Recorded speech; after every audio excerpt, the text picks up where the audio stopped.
धन्यवाद करूंगा अभय गौर प्रभु को, जिन्होंने मेरे को बहुत मदद किया गुरुदेव के साथ में संपर्क में बनाए रखने के लिए, उनको सेवा देने के लिए। रुक्मिणी कृष्ण प्रभु जिन्होंने हमें जन्म दिया भक्ति में। श्री गुरुदेव के जाने के बाद ऐसा लगा जैसे अचानक छत निकल गई सर के ऊपर से। ऐसा लगा कि अचानक पिता का देहांत हो गया। बहुत बहुत बहुत बहुत दुखी हुए। रात को हम प्रद्युम्न प्रिया प्रभु के साथ मिलकर एयर एम्बुलेंस अरेंज कर रहे थे। मैं मेदांता के डॉक्टर से बात कर रहा था, डॉक्टर नरेश त्रिहान से। वो दुबई में थे। दुबई में उन्होंने सब कुछ छोड़ के महाराज जी के लिए फटाफट एयर एम्बुलेंस का अरेंजमेंट किया। डॉक्टर्स की टीम अरेंज करी। मशीन्स के लिए ऑल्टरनेट मशीन्स का अरेंजमेंट करना शुरू कर दिया, क्योंकि वहाँ फैसिलिटीज़ नहीं थी उस समय देहरादून में। तो बहुत बैक एंड फोर्थ हो रहा था।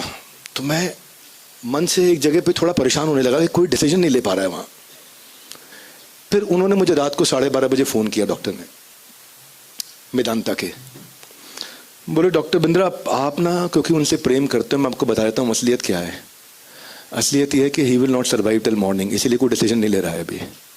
और सब के सब चुप है और कोई बताएगा भी नहीं, और सब इस समय बहुत पैनिक में है। आप मेरी बात मानो, गाड़ी स्टार्ट करके निकल पड़ो। हमने गाड़ी स्टार्ट किया, मैं निकल पड़े। वहाँ पहुँचने के बाद मतलब आई वॉज कम्प्लीटली डिवास्टेटेड। बहुत दुखी हुआ देख करके, क्योंकि गुरुदेव ने 2004 में 10 जनवरी को मैं पहली बार मंदिर आया था। तो मेरे एक बहुत प्रिय भक्त थे हमारे अचिंत्य तत्व प्रभु, मुझे गुरुदेव से मिलाने लेके गए थे। 2004 में जब मैं आया तो महाराज ने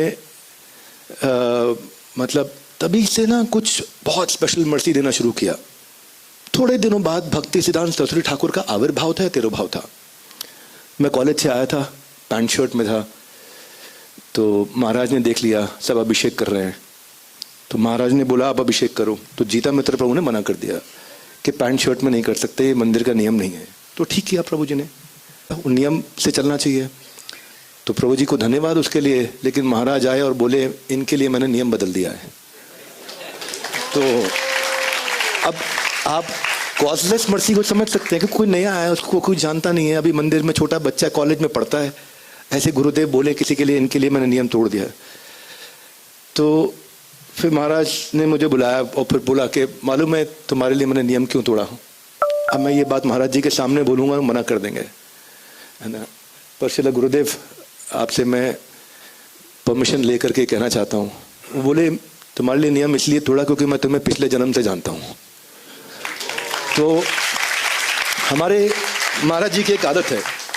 उनकी आदत क्या है कि वो पता नहीं चलने देते किसी को कि मेरे पास कोई सिद्धि है। बहुत प्यार से, बहुत सॉफ्ट, बहुत हम्बल रहते हैं। अब ये रिकॉर्ड हो रहा है नहीं हो रहा मुझे मालूम नहीं, पर कोई बात नहीं, बागेश्वर महाराज बुरा नहीं मानेंगे। एक बार मैं बाबा बागेश्वर महाराज को लेके आया महाराज जी से मिलाने। अब महाराज ना जो कहना है वो कहना है, बहुत सॉफ्टली कह देना है जो कहना है। तो बाबा बागेश्वर से बहुत अच्छी चर्चा है, उन्होंने बहुत रिस्पेक्ट किया महाराज जी को। उनके पास सिद्धि है बाबा बागेश्वर के पास, निश्चित रूप से। मुझे उन्होंने जुलाई अगस्त में बता दिया था कि दिसंबर आते ही आपके खिलाफ बहुत सारी कंट्रोवर्सीज होंगी। तो और सब कुछ टीवी में आएगा, सब न्यूज में आएगा, मीडिया में आएगा। हम बोले कौन कर रहा है? बोले एक का नाम लिख दिया पर्चे पे, उसका नाम है संदीप। हम ढूंढे संदीप कौन है, हमारी कंपनी में नहीं मिले, दोस्तों में नहीं मिले, एम्प्लॉयज में नहीं मिले, हमें संदीप भी नहीं मिले कौन है। बाद में पता चला वो संदीप माहेश्वरी थे। तो अब तो खैर भगवान जी कृपा से हम कोर्ट में केसेस जीतते जा रहे हैं। लोअर कोर्ट में भी जीत गए, डिस्ट्रिक्ट कोर्ट में भी जीत गए, हाई कोर्ट में भी जीत रहे हैं। अभी मेरा हाई कोर्ट में कल एक और डेट है। तो वो अब बेचारे बहुत तकलीफ में आ गए। वो गुरुदेव की इच्छा है, कृष्ण प्लेफुल गॉड है, कुछ भी हो सकता है। पर बागेश्वर महाराज के पास सिद्धि थी। वो महाराज से जब मिलने आए तो गुरुदेव उनको प्रेम से बोला जादू कम दिखाया करो, भक्ति में लोगों को लगाया करो। तो अब महाराज का एक अपना स्टाइल है, एक अपना स्टाइल है। वो रिस्पेक्टफुली बोलेंगे, प्यार से बोलेंगे, पर जो बोलना है बोल देंगे आप। So he is the only person I met in my life जिनको मैं कभी प्रिडिक्ट ही नहीं कर पाया कि क्या बोलेंगे। कभी प्रिडिक्ट नहीं कर पाया मैं। महाराज मतलब मैं जैसे मान लीजिए बाकी भी संत लोगों से मिलता हूँ, बहुत अच्छा लगता है। अब मुझे पता है मैं इनको ऐसा बोलूंगा। मेरे प्रिय अमोघ लीला प्रभु भी हैं, मिलते हैं, बातचीत करते हैं, प्रद्युम्न प्रिया प्रभु हैं, ऋषि कुमार प्रभु, सब संतों से मिलते हैं। तो आपके माइंड में ये होता है कि ये आंसर मिलेगा, ये बोलूंगा तो शायद सामने वाला व्यक्ति ये समझेगा, क्योंकि मैं एक नैरेटिव बिल्ड करने की कोशिश कर रहा हूं उन भक्त के सामने। मैं एक स्टोरी लेकर के आया हूं और इस स्टोरी का मुझे ये जवाब मिलना चाहिए।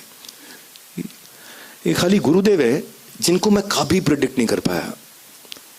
एक दिन शुक्रप्रिया प्रभु महाराज के सेक्रेटरी थे, इस बात है 2004 की।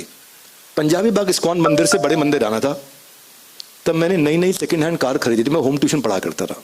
नई पुरानी सी सेकंड हैंड कार थी, मेरे लिए नहीं थी।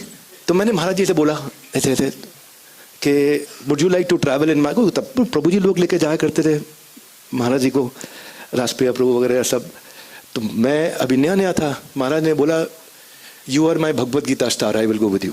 तो उन्होंने मेरे को शुरू से गीता पढ़ने की, बांटने की सेवा दी थी।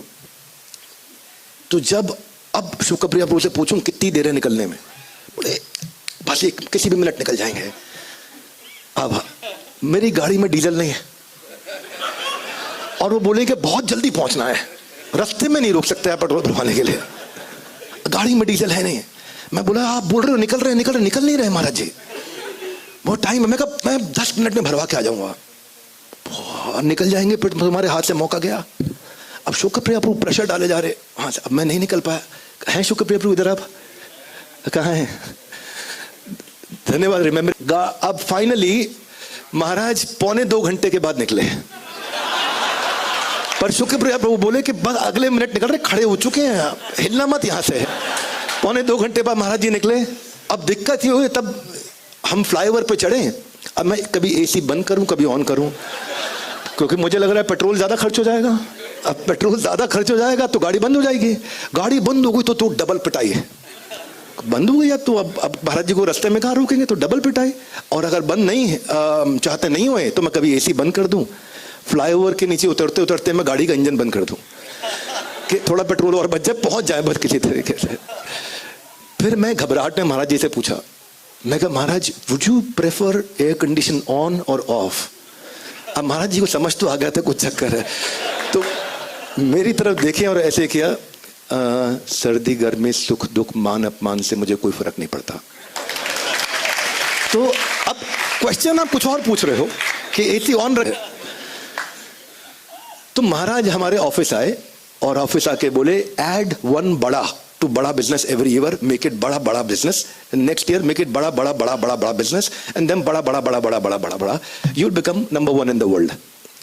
एक दिन क्या हुआ, मैं सारी वेबसाइट की रैंकिंग लेके, यूट्यूब की रैंकिंग लेके, नंबर ऑफ ऑफिसेज लेके, रेवेन्यू लेके, अपना कंपाउंडेड एनुअल ग्रोथ रेट लेकर के, लिस्टिंग की पॉसिबिलिटी को लेके, Guinness book of world record लेके, सारा फाइल बना के मैं ले गया कि महाराज जी आप चाहते थे मैं वर्ल्ड में नंबर 1 बनूं, मैं 14 कैटेगरी में नंबर 1 हो गया हूं। मैंने जैसे ये पिछली दफा भी बोला था कि most unpredictable person, second line he said, Krishna को 1 सेकेंड भी नहीं लगेगा सब छीनने में। तो कृष्णा ने सब छीन लिया, तो ऐसा ही हो गया।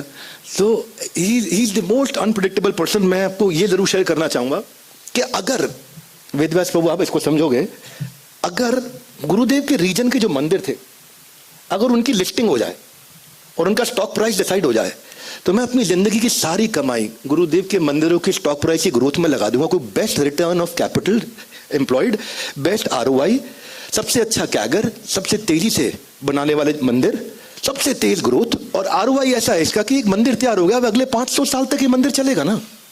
500 साल तक यहाँ भक्त बनते रहेंगे, आगे बढ़ते रहेंगे। कोई सा भी रेशियो उठाओ, नया रेशियो मैंने ऑब्जर्व किया है, डिवोटी रिटेंशन का रेशियो बहुत चेंज हो रहा है, डिवोटी केयर का रेशियो बहुत चेंज हो रहा है। इतना नए नए रेशियोज आप निकालोगे ना तो आप देखोगे सबसे ज्यादा ग्रोथ इस मूवमेंट में प्रभुपाद जी के जो पार्षद जो नित्य लीला प्रविष्ट हुए हैं, परम पूजनीय श्रील गोपाल कृष्ण गोस्वामी महाराज की बराबरी मैं क्षमा चाहता हूं कोई नहीं कर सकता, असंभव है, ये सच्चाई है। मैं आप में से कई लोगों को मालूम है, पुराना किस्सा है, मेरे दोस्त है पवन जी पीपी जूलर वाले, उनके साथ हम लोग बैठे थे कहीं पे चर्चा कर रहे थे, तो जगन्नाथ रथ यात्रा की बात हो रही थी चांदनी चौक की। आप में से कई लोगों को पता होगी बात है, जो पुराने भक्त लोग हैं। बहुत तेज बारिश हो गई, बहुत तेज बारिश हो गई, सब भक्त लोग रथ छोड़ करके इधर उधर नीचे छुपने चले गए। तो अब महाराज परेशान थे, महाराज ने ऐसे हाथ ऊपर किया, बोले Indra can you stop. 3 second में बारिश रुक गई। अब महाराज ये नहीं चाहिए किसी को पता चले। अब महाराज की प्रेजेंस में बोलोगे तो महाराज को लगेगा कि लोग जादू के चक्कर में मेरे पास आएंगे, पर बोले मेरा असली काम है उनको भक्ति में बढ़ाना। पर उनके पास सिद्धियां इतनी सारी थी जो इतनी बारी हमारे को दिखाई पड़ी। तो एक बार ना, हाँ जी, एक बारी क्या हुआ कि महाराज जी के पास में गया। टाइम हो गया? ओके, ठीक है, थैंक यू। भाई महाराज जी के पास में गया, किसी ने मेरे बारे में बहुत बुराई कर दी पीछे से जाके। अभी इतनी सारी कंट्रोवर्सी हुई मेरे खिलाफ, बहुत सारी कंट्रोवर्सी हुई है ना, और बहुत सारी कहानियां बनी, एक के बाद एक। अब सब खत्म होती जा रही हैं कृष्ण की कृपा से, गुरुदेव की कृपा से। मैं महाराज जी के पास गया, मैंने बोला महाराज जी को ऐसा ऐसा हो रहा है। महाराज जी ने एक लाइन में बोला मुझे, things are not as bad as you think they are. बस एक लाइन बोला, बहुत शक्ति मिली कि things are not as bad as you think they are. तो किसी एक व्यक्ति ने महाराज जी के सामने जाके मेरे बारे में कुछ बहुत गड़बड़ बात बोल दी, बहुत ज्यादा गलत बात बोली। तो मैं महाराज जी को एक्सप्लेन कर रहा था कि उन्होंने आपको ऐसा बोला। मैंने दूसरी बार सोचा कि महाराज ने सुना नहीं है, मैंने फिर से एक्सप्लेन किया। मैंने देखा महाराज जवाब नहीं दे रहे। तीसरी बारी मैंने जोर लगा दिया, इस बारी पूरी बात बोल देता हूँ, एक बारी 3-4 लाइन इकट्ठे बोल देता हूँ कि इन्होंने मेरे बारे में ऐसा ऐसा बोला महाराज जी आपको। फिर महाराज ने बोला, आपके बारे में जानने के लिए मुझे आपसे ज़्यादा मैं आपको जानता हूँ, मुझे किसी और की आवश्यकता नहीं है। तो मैं किसी की ऐसी बातों को बिल्कुल कंसीडर नहीं करता। जैसे मैं इग्नोर करता हूँ वैसे आप भी इग्नोर करिए। श्रील गोपाल कृष्ण गोस्वामी भगवत्पाद महाराज की बहुत सारी इच्छाएं, इतना कुछ बताने का मन है, इतनी सारी रियलाइजेशंस पर ऋषि कुमार प्रभु का आदेश ऊपर रखना चाहूँगा। धन्यवाद प्रभु जी, थैंक यू।